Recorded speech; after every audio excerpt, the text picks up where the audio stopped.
Շնորհակալ եմ սիրելի համախոհներ, շատ ուրախ եմ ձեզ տեսնելու համար եւ իմ ամենտեղ ելույթ եմ ունենում շատ երկար են ստացում ելույթները, որովհետեւ ասելու շատ բան կա, բայց իրականում ամենակարևոր նպատակը այս այցելի ձեզ շնորհակալություն ասելն է։ Շնորհակալություն ասելը եմ բանի համար, որ այս դժվար եւ նույնիսկ դաժան ժամանակներում ամուր եք մնացել, որովհետեւ գիտեք ամենակարևոր համախոհությունը արձանագրվում է եւ դժվար ժամանակներում, որովհետեւ երբ որ հեշտ է, երբ որ խնդիր չկա, երբ որ քննադատություն չկա, երբ որ ագրեսիվություն չկա, երբ որ հայհոյանք չկա, երբ որ մեղադրանք չկա, շատ ավելի հեշտ է, հա, նույնիսկ դավաճանություն, բայց երբ որ ժամանակները դժվար են եւ համախոհությունը պահպանում է եւ անցնում է ժամանակի բորցությունը, դա անգին է, դա նույնիսկ հնարավոր չի գնանշել, թե դա ինչ արժի, դա անգին է, թանկարժեք է եւ այս արժեքը պահպանելու եւ իրականում սա ոչ միայն պահպանվում, այլև մեծանում է, պահպանելու համար ես ուզում եմ ձեզնից շնորհակալություն հայտնել։ Ես ուզում եմ իմանալ, որ սա խոսքեր չեն, սա այն ինչ որ ես զգում եմ իմ սրտում, սա այն ինչ որ զգում եմ ունեմ իմ մտքում եւ այն ինչ որ ունեմ իմ հոգում։ Եվ ուզում եմ խոսել նրա մասին, թե մենք ի վերջո վերջին 3 տարվա ընթացքում ինչ ենք արել։ Ինչ խնդիրներ ենք լուծել։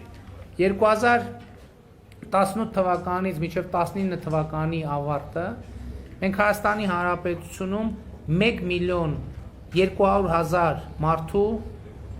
աշխատավարձ կամ թոշակ կամ նպաստ բարձրացրել ենք։ 1.200.000 մարդու։ Իհարկե,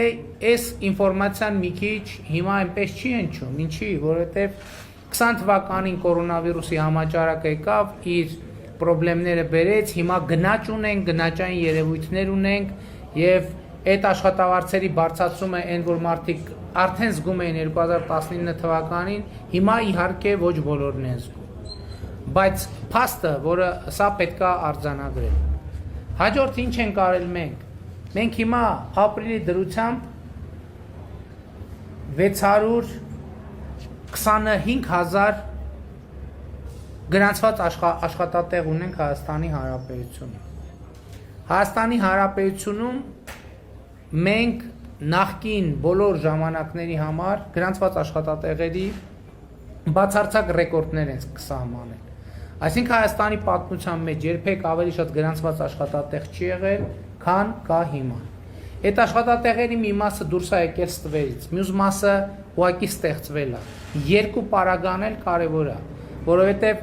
ինչ արեցինք մենք, որպեսզի այդ աշխատատեղերը ստվերից դուրս գան։ Մենք 2018 թվականին ընդունեցինք շատ կարևոր եւ սկզբունքային որոշում։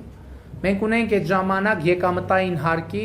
այդ այն հարկն է, որը աշխատավարձից է գոյանում։ 3 սանդղակ ունենք, 23%, 27% եւ 35% կարծեմ։ Այս վերջին թիվը կարող է մի քիչ սխալ ասած լինել։ Մենք որոշեցինք, որ միասնական եկամտային հարկ պետք է ունենա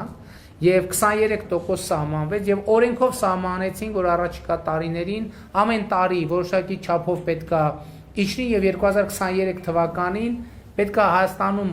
եկամտային հարկը լինի 20% համահարկ, կապված աշխատավարձի, անկախ աշխատավարձի չափից։ Ու միևնույն ժամանակ մենք շահութահարկը իջեցրեցինք, դարձնելով 18%։ Եվ սա ինչ կապ ունի աշխատատեղերի հետ։ Քանի որ եկամտային հարկը աշխատավարձը բարձրացնելուն զուգահեռ բարձրանում էր, սա երկու էֆեկտ էր ստեղծում։ Նախ գործատուն ինքը խուսափում էր աշխատավարձը բարձրացնելու, որովհետև եթե աշխատավարձը բարձրացներ, ավելի շատ հարկային բեռ էր գոյանալու եւ իր համար ոչ նպաստավոր վիճակ։ Եվ երկրորդը Այն դեպքերում, երբ որ աշխատավարձը պիտի բարձրացնեին, մարդիկ դա ձևակերպում էին որպես շահույթ, շահույթով հանում էին եւ ծրարով տալիս էին աշխատողին։ Եվ բայց սա աշխատողի իրավունքների նաեւ ոտնահարում էր, որովհետեւ աշխատավարձի գրանցման չափը հետագայում ազդում է կենսաթոշակի վրա։ Այս առաջինը։ Երկրորդը վարկեր վերցնելիս, երբ որ ինքը պետքա տեղեկանք տանի բանկ, թե ինչքան աշխատավարձ է ստանում, ինքը իրական աշխատավարձի տեղեկանքը չէր կարողանում տալ եւ վարկային իր հնարավորությունները սահմանափակվում էին եւ աշխատավարձերի բարձրացման մեխանիզմը բան էր լինում, կանգնում էր։ Եվ այս փոփոխությունը արդեն շատ արագ տվեց իր արդյունքները, որովհետեւ հիմա մենք պաշտոնական աշխատավարձով շատ ավելի բարձր, մոտավորապես 24%-ից ավել միջին աշխատավարձի բարձրացում է տեղի ունեցել, հաջորդը աշխատատեղերի թիվը ավելացել է Եվ շատ կարևոր մի հանգամանք։ Հիմա մենք ավելի ցածր եկամտային հարկով ավելի շատ եկամտային հարկ ենք հավաքում։ Մոտավորապես այս վերջին տվյալներով 4 միլիարդով ավելի հարկ ենք հավաքել։ Պատկերացնում եք, հարկի թիվը նվազում է, իսկ հավաքված հարկը ավելանում է։ Եվ դա ցույց է տալիս, որ մենք շատ ճիշտ տնտեսական քաղաքականություն ենք վարել։ Բյուջեն է շահել, աշխատողն է շահել, գործատուն է շահել, որովհետև նաև շահույթները ավելացել են։ Մենք այս տարիների ընթացքում կառուցել ենք հսկայական քանակությամբ ճանապարհներ։ Մենք վերջին 3 տարիներին ավելի շատ ճանապարհ ենք կառուցել, քան կառուցվել է վերջին, ասենք օրինակ 6 տարվա ընթացքում։ Մենք սոցիալական ժողովրդագրության ոլորտում իրականացրել ենք շատ կոնկրետ ծրագրեր, որոնք շարունակական են լինելու, ես դա ուզում եմ ընդգծել հատուկ։ Առաջին, երկրորդ երեխայի միանվագ վճարման չափը մենք կրկնապատկել ենք եւ 6-ապատկել ենք։ Առաջին երեխայի դեպքում 6-ապատկել ենք, երկրորդ երեխայի դեպքում կրկնապատկել ենք։ Մենք գործարկել ենք երեխա ունեցող ընտանիքներին հիպոթեկային վարկի ապահովման ծրագիր։ Այդ ծրագրի էությունը հետեւյալն է. Եթե երեխա ունեցող ընտանիքը ուզում է հիպոթեկով վարկ վերցնի, պետությունը աջակցություն է ցույց տալիս, այս մասնավորապես հիպոթեկի կանխավճարը վճարելու առումով, որտեղ օրինակ գիտեք, որ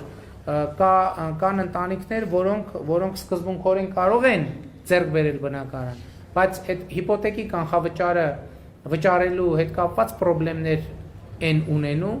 եւ մենք գործարկել ենք ծրագիր, երբ որ հիպոթեկի կանխավճարի ապահովագրություն ենք ձեռք բերում քաղաքացու համար, եւ այդ ապահովագրության գումարի 90%-ը վճարում ենք։ Հաջորդը տարբեր կոմբինացիաներ կան, այնտեղ ես ընդհանուր գծագրերով ասեմ, ճշգրտությունը ուղղակի շատ մանրամասների մեջ առանց մտնելու։ Մարզերի եւ Երևանի միջև իհարկե որոշակի տարբերակում կա արված, երեխայի ծնվելու պարագայում, երկրորդ, երրորդ երեխայի ծնվելու պարագայում այդ հիպոթեկային վարկերից մենք միանգամից միանվագ վճարում ենք, այսինքն ոչ միայն քաղաքացին երեխան ծնվելու պարագայում ստանում է միանվագ վճարը, որ այդ 300,000 միլիոն կամ միլիոն ու կես, այլև մենք մայր գումարից հիպոթեկի ծնվեց երեխան, միանվագ ասենք 500,000-ից մինչև 1 միլիոն դրամ մայր գումարից վճարում ենք, փակում ենք։ Եվ սա ժողովրդական ծրագրերի կարևոր հատվածներից մեկն է։ Հաջորդը, դուք գիտեք, որ շատ կարևոր ծրագիր ենք մենք ներմուծել, երբ որ աշխատող ծնողների երեխայի մինչև 2 տարեկան դառնալը խնամքի նպաստը մենք բարձրացրել ենք եւ հատկապես գյուղական համայնքներում մենք բարձրացրել, երկու հատ շատ կարևոր նորամուծություն ենք մտցրել։ Առաջինը գյուղական համայնքներում աշխատող ծնողները, մայրերը 2 տարեկան երեխայի, մինչև 2 տարեկան երեխայի նախկինում ստանում էին 18,000 դրամ նպաստ։ Հիմա այդ նպաստի չափը դարձել է 53,000 դրամ։ Այսինքն կրկնակից ավել անգամ ավելացել է 2 տարի աշխատող ծնողների մասին է խոսքը։ Հաջորդը գյուղական բնակավայրերում մենք նույնիսկ չաշխատող ծնողներին նշանակել ենք նպաստ 25000 դրամի չափով։ Այսինքն մենք ուզում ենք խթանենք, որպեսզի ժողովրդագրության առումով օգնենք մեր ընտանիքներին, ծնողներին, որպեսզի նրանք ավելի թեթև տանեն այն հոգսերը, որոնք կապված են երեխայի ծննդյան հետ։ Կրթության ոլորտում մենք շատ կարևոր փոփոխություններ ենք արդեն ձեռնարկել։ Այս պայից սկսած մայիսը ավարտվում է 5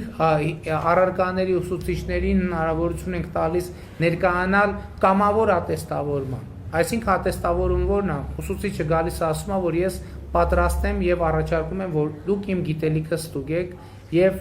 որոշակի միավորները հավաքում։ Այդ ատեստավորման արդյունքում լավ միավոր հավաքած ուսուցիչները 30-ից 50%-ով ավելի բարձր աշխատավարձ կստանան արդեն 2021 թվականի նոյեմբեր ամսից։ Եվ այս process-ը կլինի շարունակական։ Եվ ինչի արդյունքում ինչով ավարտվելու գործընթացը, ավարտվելու է նրանով, որ կամ մենք դպրոցում ունենալու ենք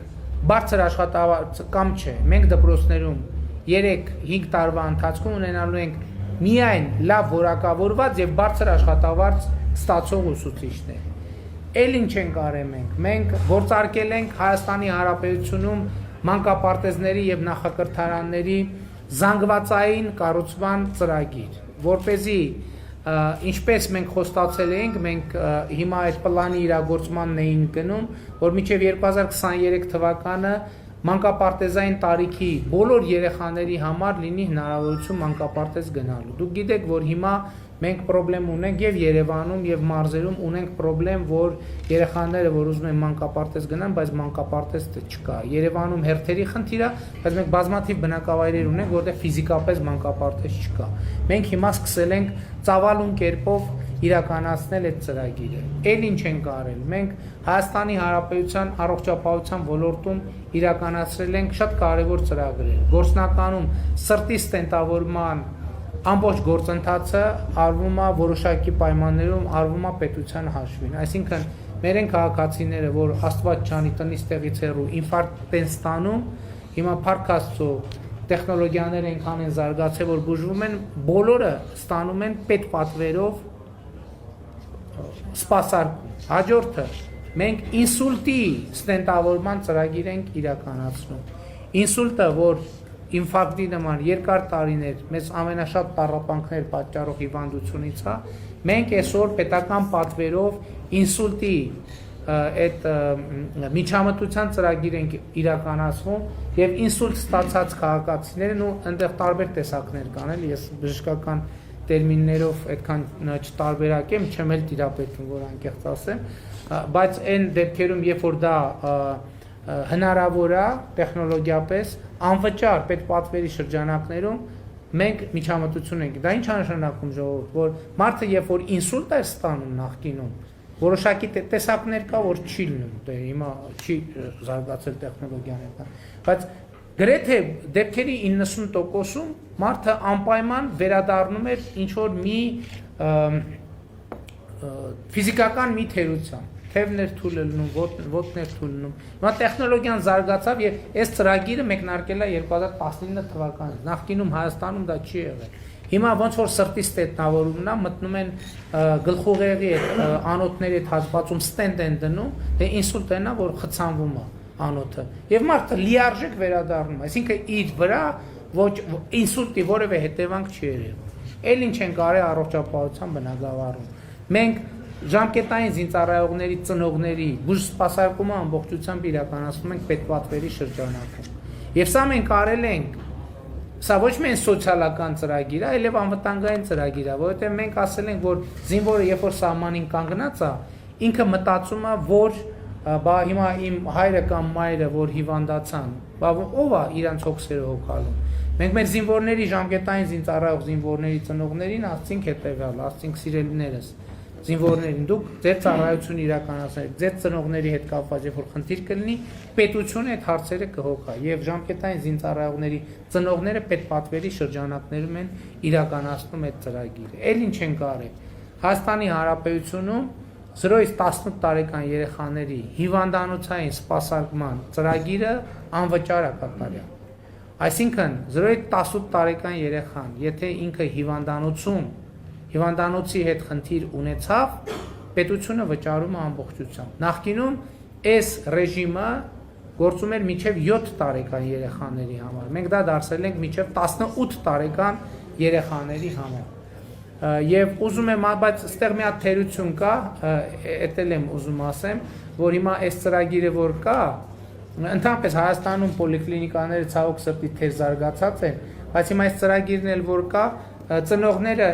նույնիսկ այն քերծվածքը, որ կարող են տանել պոլիկլինիկայում վիրակապանել, տանում են հիվանդանոց։ Նու այստեղ վատ բան չկա, բայց մյուս կողմից էլ հիվանդանոցները մի քիչ ծանրաբեռնվում են, որովհետև մասնագետներ են, իրանք պետքա զբաղվեն այն դեպքերով, որտեղ ուրիշտեղ հնարավոր չի։ Դրա համար ես ուզում եմ առիթից օգտվեմ մեր ծնողներին կոչ անել, որ այն դեպքերը, որ ակնհայտորեն պետք չի տանել հիվանդանոց, խնդրում ենք տանեք պոլիկլինիկա ամբուլատոր բուժման, մանավանդ որ այդտեղ նույնպես այդ ծառայությունները իրականացվում են անվճար։ Էլ ինչ ենք արել մենք վերջին 3 տարիների ընթացքում։ Շատ կարևոր եմ համարում մի վիճակագրություն, երբ որ 0-18 տարեկան երեխաների առողջական խնդիրների հետ կապված խոսեցինք, մենք ունենք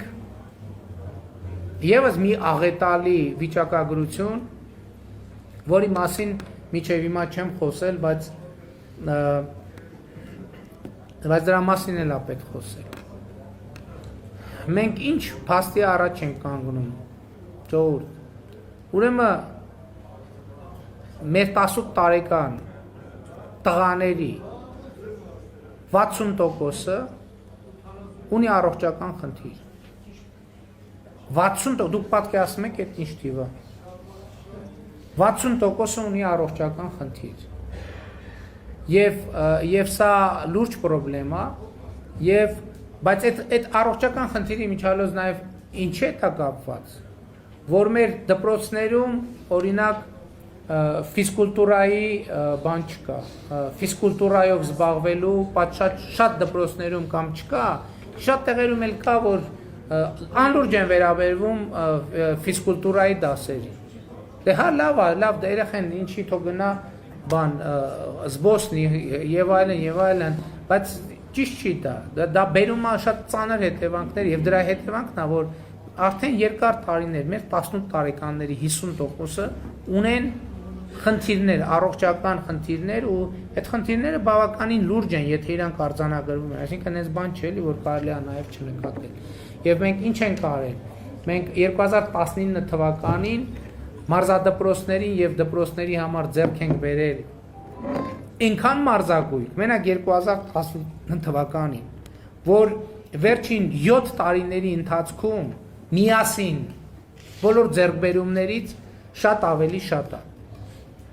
Հաջորդը էլ ինչ ենք արել մենք լուծել ենք երկար տարիներ Հայաստանի Հանրապետությունում անլուծելի թվացող հետևյալ խնդիրը՝ մենաշնորհները։ Հայաստանի Հանրապետությունում բոլորդ էլ գիտեք, որ ներկրելու, արտահանելու հետ կապված եղել են բազմաթիվ խնդիրներ։ Քվոտաներ են եղել, թույլտվություն եւ այլն։ Մենք վերացրել ենք մենաշնորհը։ 2017 թվականի մայիսից հետո Հայաստանի Հանրապետության որևէ գործարար չի կարող ասել, որ իրեն թույլ չեն տվել ապրանք ներկրել Հայաստանի Հանրապետություն։ Չի կարող լինել այդպիսի բան ուղղակի։ Բայց ես ուզում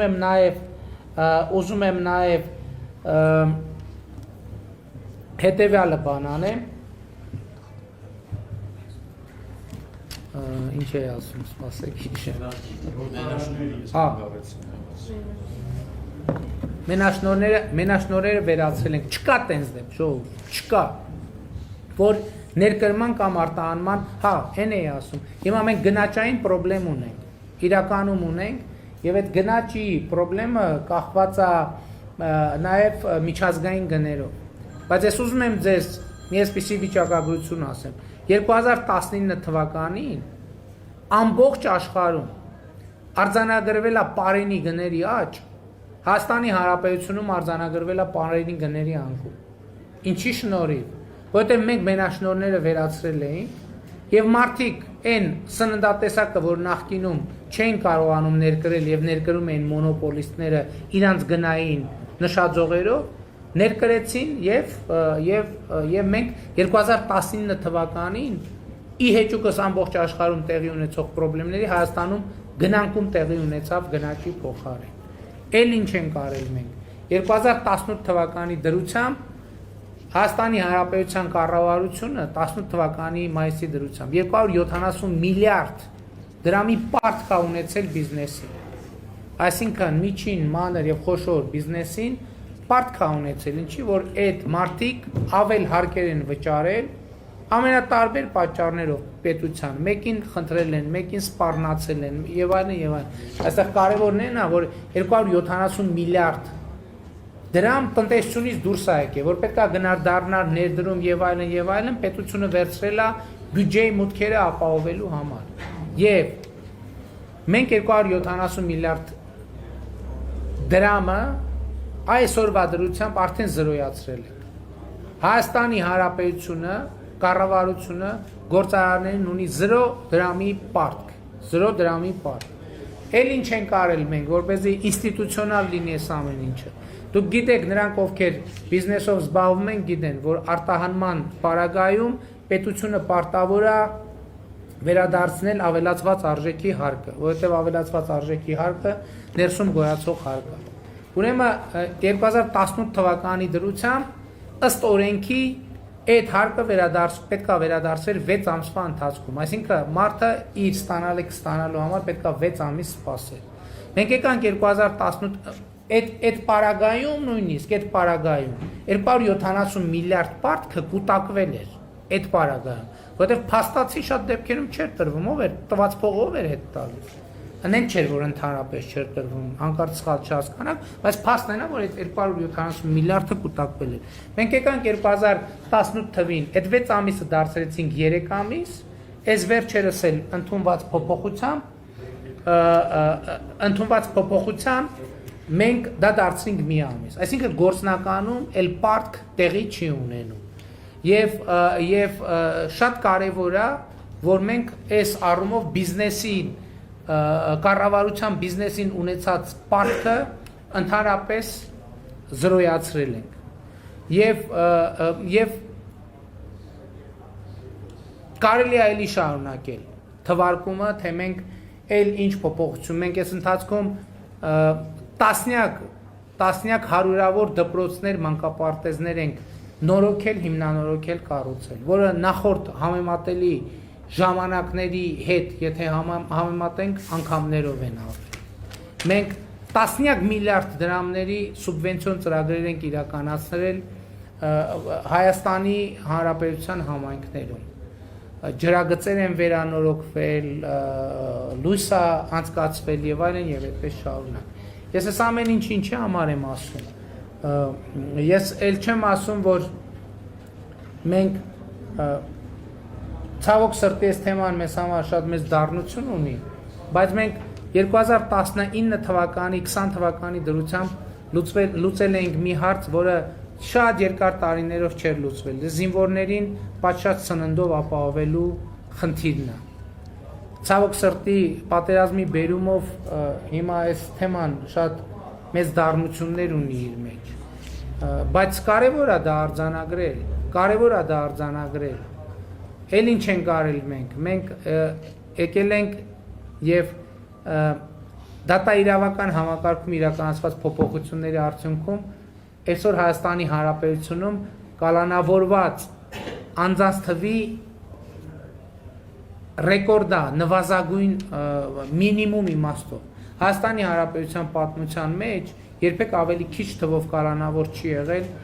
եւ դատապարտված անց քան այսօր։ Հաջորդ էլ ինչ ենք արել։ Մենք քրեակատարողական հիմնարկներում սննդի նոր համակարգ ենք ներկրել եւ քրեակատարողական մարդը եթե քրեակատարողական հիմնարկ էր ընկնում ու տնից տեղից հեռու, բայց իր հետ ընկնում էին նաեւ հարազատները, որտեղ սննդից սկսած հաց ու ջրից սկսած ամեն ինչ պետքա տային։ Այսօր քրեակատարողական հիմնարկներում պետությունը իր կալանավորված անձին եւ դատապարտվածին այնպիսի սնունդ է տալիս, որը ուտելը ոչ միայն ամոթ չէ, այլև դա արժանապատիվ սնունդ է եւ նրանց հարազատները ստիպված չեն այդ նեղ պայմաններում մի հատ էլ բան անել, հա ուտելիքի հարց լուծել։ Եվ ես չեմ ուզում այս շարքը թվարկել եւ ուզում եմ, սա շատ կարեւոր է, որովհետեւ աղմուկի մեջ երբեմն մոռացվում է եւ նաեւ աղետաբեր իրադարձությունների բերումով մոռացվում է այն հսկայածավալ բարեփոխումները, որ այս ընթացքում մենք արել ենք Հայաստանի Հանրապետությունում։ Իսկ այս փոփոխությունների ծավալը հսկայական է։ Այսօր մարդիկ, գիտեք ինչ, շատ հետաքրքիր բաներ կա, որ մտքով չի էլ անցնի։ Այսօր գնում են գյուղերում հարցումներ են անում, ընդդիմադիր լրատվամիջոցներ հանդիպում։ Եվ մարդիկ պատասխան են տալիս, ասում են մենք ազատ ապրում ենք, մենք ազատություն ենք ստացել։ Սա շատ կարևոր բան է, որովհետև իրանք գիտեն, որ ոչ մի կրիմինալ չի կարող գալ իրանց նկատմամբ այլ վերաբերմունք ցույց տալ, եւ այլն եւ այդպես շարունակ։ Եվ խնդիրը հետեւյալն է, բայց նաեւ մենք կանգնել ենք շատ մեծ աղետի առաջ ենք կանգնել։ Եվ սկզբունքային հարցը հետեւյալն է, արդյոք մենք ենք այդ աղետը բերել Հայաստանի Հանրապետության գլխին, թե դա երկար տարիներ ձևավորված աղետ է եղել, որը մեր ժամանակներում անխուսափելիորեն պայթել է։ Իհարկե, Հայաստանի Հանրապետության քաղաքացին այդ հարցի պատասխանը տվել է, բայց նաև ես չեմ ուզում հիմա այն ինչ որ նոր Նուբարաշենու մասցի ամեն ինչ հեռարձակված է, ես ուղղակի չեմ ուզում բոլոր տեղերը նույն տեքստը կրկնել, բայց իրոք իմ համոզմունքը եւ վերլուծությունը այն է, որ այդ աղետը այդ պատերազմը անխուսափելի էր։ Ինչու էր անխուսափելի, որովհետև Հայաստանի Հանրապետությունը եւ Ադրբեջանը երբեք չէին կարողանալու համաձայնեցնել Ղարաբաղի հարցի կարգավորման մի տարբերակ, որը փոխադարձաբար ընդունելի է։ Եվ ես ուզում եմ ձեզ համար էլի ասել, որ ասենք օրինակ նույն մեր նախկին բանակցողները երբ որ ասում են, որ այ մենք բանակցում էինք ընդունելի տարբերակ էինք գտել, այն ինչ որ իրանք բանակցել են, դա իմ գնահատականը միանշանակ է, եւ եթե ես Նուբարաշենի ելույթում շատ մանրամասն եմ ասել, չեմ ուզում նորից նույն տեքստը կրկնել, իմ Facebook-յան էջով դա հեռարձակվել է, ում հետաքրքիր է, խնդրում եմ նայեք, դա Ղարաբաղը Ադրբեջանի կազմում թողելու բանակցային փաթեթ է եղել միանշանակ։ Եվ սա իմ համոզմունքն է։ Եվ կասկած չունենաք, եթե ես տեսնեի, որ շատ թե քիչ արժանապատիվ լուծման հնարավորություն եւ հավանականություն կա, ես այդ պատասխանատվությունը կվերցնեի ինձ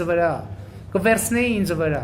որովհետև ոչ մի բանի առաջ չէի կանգնի։ Ես ինչպես նոյեմբերի 9-ին էլի մոտավորապես նույն կարգի պատասխանատվություն վերցրել եմ հանուն մեր 30,000 զինվորների կյանքը փրկելու եւ հանուն Ղարաբաղի մեր այսօր ունեցած հատվածը փրկելու, ես այդ պատասխանատվությունը կվերցնեի, բայց ես ուղղակի տեսնում եի, որ չկա այդ հնարավորությունը։ Մենք խաղաղ ճանապարհով կորցնելու ենք ամբողջը եւ դեռ մի բան էլ ավելի։ Բայց ես հիմա ուզում եմ ասել նաեւ, որ մեր տեսլականը շատ կարեւոր է, թե մենք ինչ ենք ուզում, ուր ենք ուզում առաջնորդենք մեր երկիրը։ Մենք ուզում ենք մեր երկիրը առաջնորդենք դեպի խաղաղ զարգացման մի դարաշրջան։ Մեզ խաղաղության դարաշրջան է պետք։ Եվ մենք այսօր իհարկե այդ խաղաղությունը չի կարող լինել եւ չպետք է լինի Հայաստանի շահերի ի հեճուկս Հայաստանի շահերի, որովհետեւ դա խաղաղություն չի։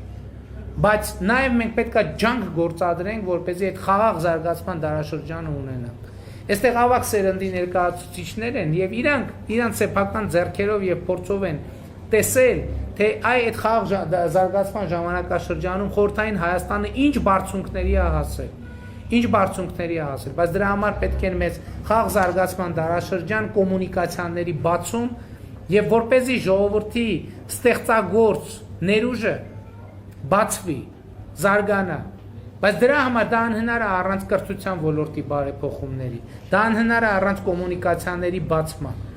եւ դա անհնար է առանց ժողովրդական լեգիտիմ իշխանության հաստատման։ Եվ ես էլի ուզում եմ վերադառնալ մի թեմայի, որի մասին այսօր եմ խոսել։ Մեզ շատ ասում են, բայց 3 տարվա ընթացքում ինչու սրան չդատեցիք, ինչու նրան չդատեցինք եւ այլն։ Ես դրա հետ կապված մի քանի բացատրություններ եմ տվել եւ գիտեմ, որ այդ բացատրություններից ոչ բոլորն են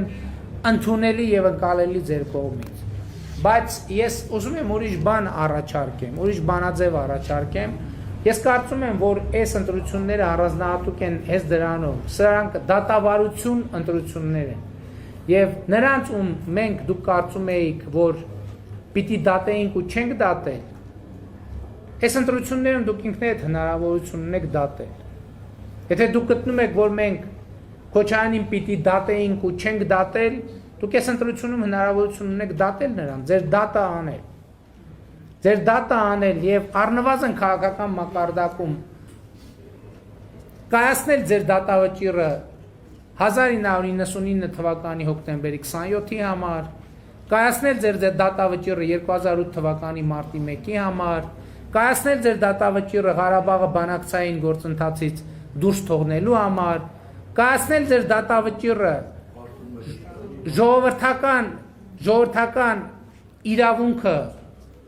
ուտարելու համար, որովհետև ընտրությունների արդյունքները առնվազն շատ կասկածելի են եղել, եւ սա չի վերաբերվում մենակ Քոչարյանի, սա վերաբերվում է նաեւ ինձ ժողովուրդ։ Դուք ունեք հնարավորություն իմ բոլոր արած եւ չարածների համար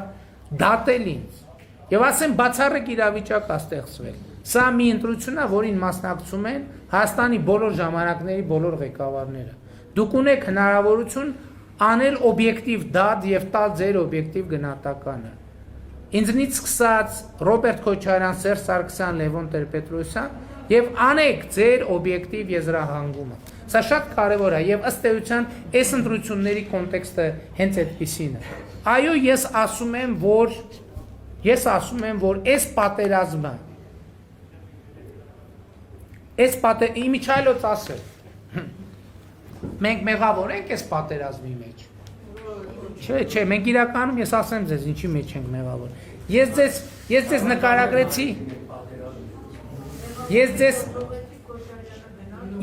նկարագրեցի։ Ես ձեզ նկարագրեցի մի իրավիճակ, երբ որ իմ հանդիպման սկզբում ես ասացի, թե մենք ինչ ենք արել։ Թե մենք ինչեր ենք արել։ Եվ այս վերջերը շատ կարևոր մի բան արձանագրվեց, եւ այդ արձանագրումը հետեւյալն է, որ Լևոն Տեր-Պետրոսյանը իր վերջին հարցազրույցի մեջ ասեց հետեւյալ, ասեց Ռոբերտ Քոչարյանը ասում էր, որ ադրբեջանցիներն էին մերժում բոլոր առաջարկները կարգավորման, եւ ինքն էլ մեկնաբանեց։ Ասեց ինչի են մերժում, որովհետեւ տեսնում են, որ ժամանակը իրանց օգտին է աշխատում։ Եվ հիմա եկեք այդ տրամաբանությունը միատնայենք ժողովուրդ։ Ադրբեջանը նայում է ինքը պատրաստ է պատերազմին, այո, ինքը որոշակիորեն եկել պատրաստվել է պատերազմին, բայց տեսնում է, որ իր ժամանակը այդ ժամանակում Հայաստանի դիմակայությունը նվազում է։ Հետևաբար, եթե այսօր կամ եթե 5 տարի հետո այդ դինամիկայի համաձայն Հայաստանը ավելի թույլ է լինելու, քան այսօր։ Ինչ իմաստ ունի։ Պատերազմ սկսել այսօր։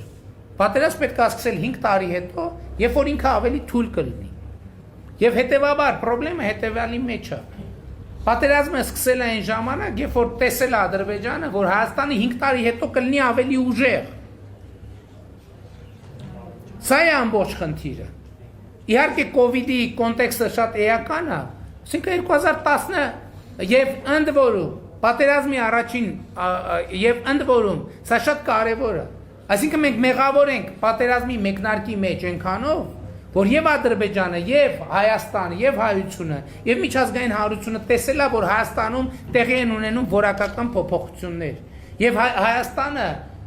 մի տարի հետո, 2 տարի հետո, 3 տարի հետո ավելի ուժեղ է լինելու, քան այսօր։ Հետևաբար պատերազմը պետք է սկսել այսօր։ Սա է պարզ տրամաբանությունը։ Եվ ըստ էության սա ինչ որ առումով անուղղակիորեն մեր մեղքն է, որ Հայաստանում որ Ղարաբաղում պատերազմ է սկսել։ Բայց ես ուզում եմ ասել հետևյալը, որ մենք պիտի օր առաջ պատերազմների էջը Հայաստանի Հանրապետության համար փակենք։ Եվ դրա հնարավորությունը կա։ Եվ այսօր ես արել եմ հայտարարություն, որ ԵԱԿ Մինսկի խմբի համանախագահները տվել են կոնկրետ առաջարկ, թե ինչպես ոչ ուժային եղանակով լուծել հայ-ադրբեջանական սահմանի Սոտք Խոզնավար հատվածի խնդիրը, եւ ես ասել եմ, որ միանշանակ ընդունում եմ համանախագահների այդ առաջարկը եւ առաջարկում ենք, որ երկուստեք զորքերը հայելային ձևով հետ քաշվեն մշտական տեղակայման վայրեր եւ միջազգային գործընկերների աջակցությամբ մենք սկսենք Հայաստանում հայ-ադրբեջանական սահմանազատման եւ սահմանագծման աշխատանքները։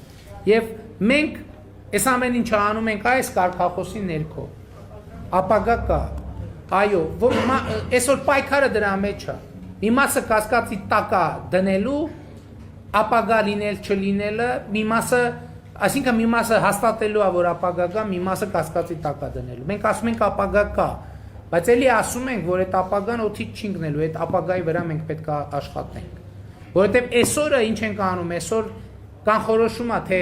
ինչպիսին է լինելու ապագան 5 տարի հետո, 10 տարի հետո։ Եվ ես երբ որ եկա մեր երեխաներից մեկը այս նվիրեց ինձ ասելով, որ սա կարծեմ կոչվում է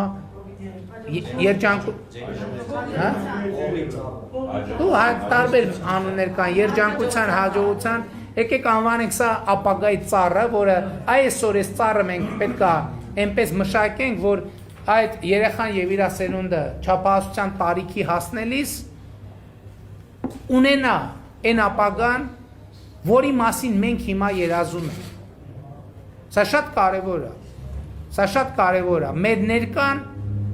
պետք է մենք կառուցենք ապագայի մասին ոչ միայն երազելով, այլև այս ապագան կառուցելով։ Եվ հետևաբար ես այս սիմվոլը եւ այս ուղերձը ինձ հետ տանում եմ եւ բառից բուն իմաստով եւ բառից փոխաբերական իմաստով այն երազանքը, որ մեր անունը ինչ է, հա չէ, տղայի անունը հարցնում, տղայի անունը չենք հիշում, այս ապագայի ծառը խնամվի, մշակվի եւ փթթի եւ ես համոզված եմ, որ այդ ապագան մենք իրար հետ կառուցել ենք։ Եվ սրա համար ես ակնկալում եմ, որ Հայաստանի Հանրապետության քաղաքացիների առնվազն 60%-ը առաջիկա ընտրություններում կքվեարկի քաղաքացիական պայմանագիր կուսակցության օգտին, որովհետև հենց 60%-ն այն նշաձողը, որ մեզ թույլ է տալու ընտրություններից այդ ոմանք խոսում են հետընտրական, չգիտեմ ինչ եւ այլն եւ այլն եւ այլն։ Այսօր Հայաստանի Հանրապետության քաղաքացիները հնարավորություն ունեն իրանց քվեով բոլոր դավադիր պլանները Հայաստանի Հանրապետության դեմ ուղղված ձախողելու։ Այնպես որ իմացեք, որ ձեր ամեն ձայնը այս հարցում որոշիչ է լինելու։ Կրկին շնորհակալ եմ, կրկին սիրում եմ բոլորիդ, հպարտանում եմ բոլորովդ եւ խոնարհվում եմ բոլորիդ առաջ եւ ապագա կա, ժողովուրդ ջան, ապագա կա։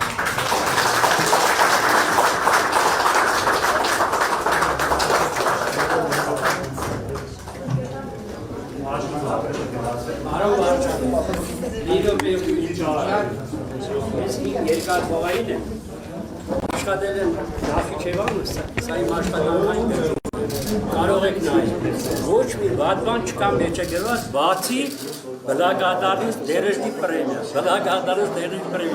իմ խնդրակս ինչ է քեզան, խնդրում եմ, դու իմ ասածը դնես Պուտինի առաջը, մարտի առաջը, ուրեմ Երևան, Նախիջևան, Ջուլֆա, Պարսկաստան, Ղարաբաղից Ստեփանակերտ, Բաքու երկաթիցը կա, Ստեփանակերտից իշնի Կիրովաբադ, առածվա Գանձակ, չէ Կիրովաբադ, Գանձակից դուրս կա, սվետ ուր գնացիր,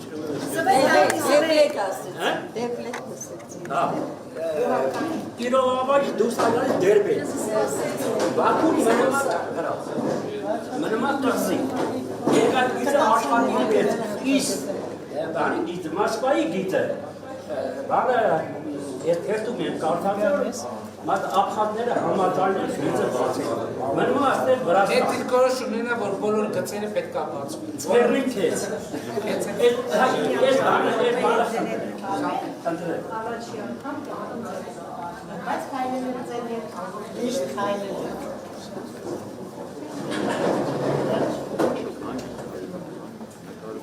Արմ պաշինյանի հարցարան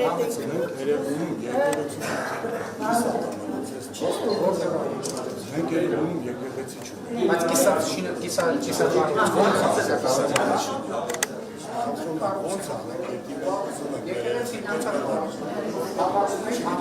Ես կարամ կարգավորում ամայքում շատ ռաստագետական կազմակերպեք անեք, որտեղ մեր երևում չկա շատ կարևոր հարց է։ Աստված ձերից հավես է։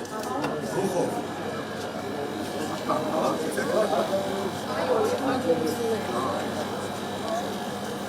Շնորհակալ եմ ժողովուրդ ջան, ցավ եք։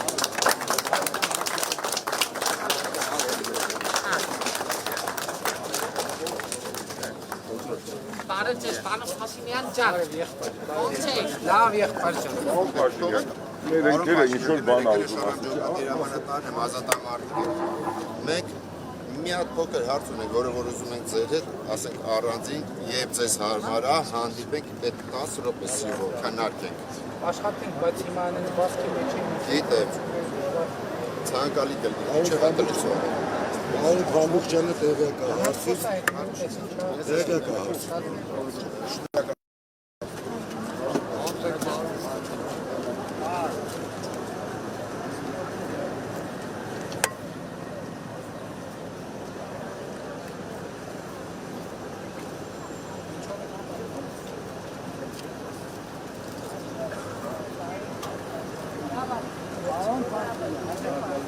Ես առողջություն,